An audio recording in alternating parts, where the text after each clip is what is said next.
بسم اللہ الرحمن الرحیم، اللہ کے نام سے شروع جو بڑا مہربان نہایت رحم فرمانے والا ہے۔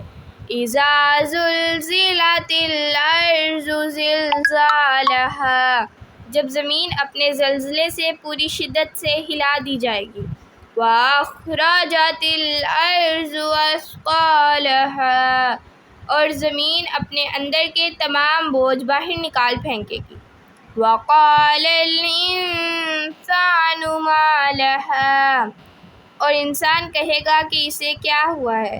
يَوْمَئِذٍ تُحَدِّثُ أَخْبَارَهَا، اس دن زمین اپنے اوپر گزرے ہوئے واقعات کی اپنی سب خبریں بیان کر دے گی۔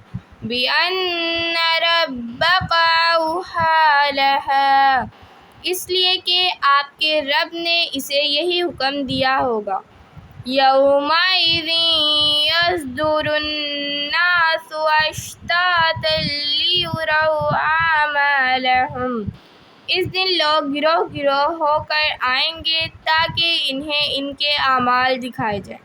فَمَن يَعْمَلْ مِثْقَالَ ذَرَّةٍ خَيْرًا يَرَهُ، تو جس نے ذرہ برابر نیکی کی ہوگی وہ اسے دیکھ لے گا۔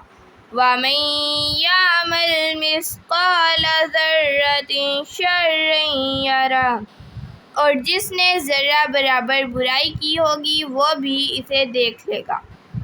سورۃ الزلزال میں اللہ تعالیٰ نے قیامت کے حالات بیان فرمائے ہیں کہ اس دن زمین شدید زلزلے سے ہلا دی جائے گی۔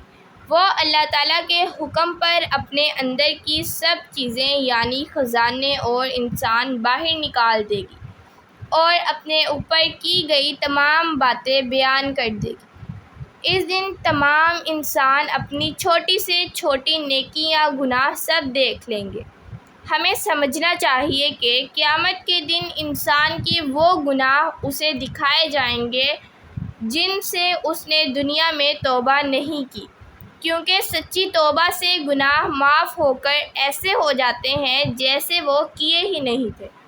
سچی توبہ میں یہ بات بھی داخل ہے کہ جس گناہ کی تلافی ممکن ہو اس کی تلافی بھی کی جائے، مثلاً کسی کا حق ہے تو اسے دے دیا جائے یا اسے معاف کرا لیا جائے، یا فرائض چھوٹ گئے ہیں تو ان کی قضا کر لی جائے۔